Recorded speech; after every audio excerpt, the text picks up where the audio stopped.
ಸರ್ಕಾರಕ್ಕೆ ಮುಜುಗರ ತಂದಂತ ಮತ್ತೊಂದು ಪ್ರಕರಣ, ಅದು ಅಬಕಾರಿ ಡಿಸಿ ಲಂಚ ಪಡೆಯುವಾಗ ರೆಡ್ ಹ್ಯಾಂಡ್ ಆಗಿ ಸಿಕ್ಕಂತ ಪ್ರಕರಣ, ಸಿಕ್ಬಿದ್ದಂತ ಪ್ರಕರಣ. ಇದೇ ಪ್ರಕರಣ ಈಗ ಸಚಿವ ತಿಮ್ಮಾಪುರಗೆ ಸಂಕಷ್ಟ ತಂದಿಡ್ತಾ ಇದೆ.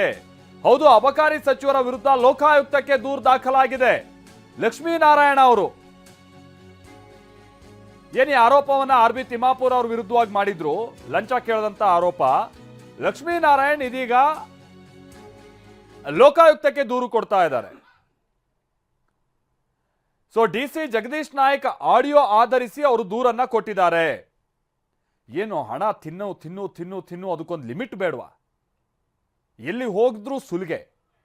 ಇದು ಆ ಗೌರ್ಮೆಂಟ್ ಈ ಗೌರ್ಮೆಂಟ್ ಅಂತಲ್ಲ, ಬಹುತೇಕ ಈಗ ಒಂದು 8-10 ವರ್ಷಗಳಲ್ಲಿ ಹೇಗಾಗೋಗಿದೆ ಅಂತ ಅಂದ್ರೆ ಹಣ ಇಲ್ಲದೆ ಕೊಡದೆ ಯಾವ ಕೆಲಸನೂ ಆಗಲ್ಲ ಅನ್ನೋ ರೀತಿಯಾಗಿ ಆಗೋಗಿದೆ. ಇದು ಅನುಭವಿಸ್ತವರಿಗೆ ಗೊತ್ತು ಈ ಕಷ್ಟ. ಇನ್ನು ಅಬಕಾರಿ ಇಲಾಖೆನೋ ಅದೊಂದು ಭ್ರಷ್ಟರ ಕೂಪ ಆಗಿ ಹೋಗ್ಬಿಟ್ಟಿದೆ. ಈಗ ಭ್ರಷ್ಟರ ಕೂಪದ ಹೆಡ್ ಯಾರು? ಬಿಜೆಪಿ ಹೇಳ್ತಾ ಇರೋ ಪ್ರಕಾರವಾಗಿ ಮುಖ್ಯಮಂತ್ರಿಗಳು ಅಂತಾರೆ, ಇಲ್ಲ ಆರ್ ಬಿ ತಿಮ್ಮಾಪುರ್.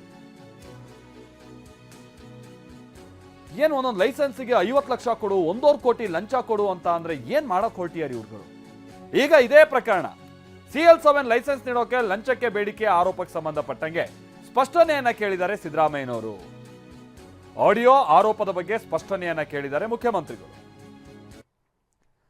ಸೊ ಈಗ ಅಧಿಕಾರಿಗಳತ್ತ ಸಚಿವರು ಬೊಟ್ಟು ಮಾಡ್ತಾ ಇದ್ದಾರೆ. ನಂಗೇನು ಗೊತ್ತಿಲ್ಲ, ಅಧಿಕಾರಿಗಳದಿದೆಲ್ಲ ಕಿತಾಪತಿ ಅಂತ ಹೇಳ್ಕೊಂಡು. ಅಧಿಕಾರಿಗಳು ಕೇಳಿದ್ರೆ ಅವ್ರ ಫೋನ್ ಕಾನ್ವರ್ಸೇಷನ್ ಹೇಳ್ತಾರೆ, ಇದನ್ನ ಸಚಿವರಿಗೆ ಇಷ್ಟು ಕೊಡಬೇಕು, ಅವ್ರ ಮಗಂಗೆ ಇಷ್ಟು ಕೊಡಬೇಕು ಅಂತಾರೆ. ಏನ ವಾಲ್ಮೀಕಿ ಹಗರಣ, ಕೋಟ್ಯಾಂತರ ರೂಪಾಯಿ ಹಗರಣ. ಅದಾದ ನಂತರದಲ್ಲಿ ಈಗ ಅಬಕಾರಿ ಮಗನ ಹೆಸರೆಲ್ಲ ದುರ್ಬಳಕೆ ಮಾಡ್ಕೊಂಡಿದ್ದಾರೆ ಅಂತ ಹೇಳ್ಕೊಂಡ್ಬಿಟ್ಟು ಈಗ ಸಚಿವರು ಪ್ರತ್ಯಾರೋಪ ಮಾಡ್ತಿದ್ದಾರೆ ಅಂತೇಳಿ ಗೊತ್ತಾಗ್ತಾ ಇದೆ. ಇದು ಮತ್ತೋರ್ವ ಸಚಿವನ ತಲೆದಂಡಕ್ಕೆ ಕಾರಣ ಆಗುತ್ತಾ ಪ್ರಸ್ತುತ ಕಾಂಗ್ರೆಸ್ ಸರ್ಕಾರದ ಅವಧಿಯ ಈ ಹಗರಣ ಅನ್ನುವಂಥ ಕುತೂಹಲ ಹಾಗೆ ಪ್ರಶ್ನೆ ಮೂಡಿಸ್ತಾ ಇದೆ.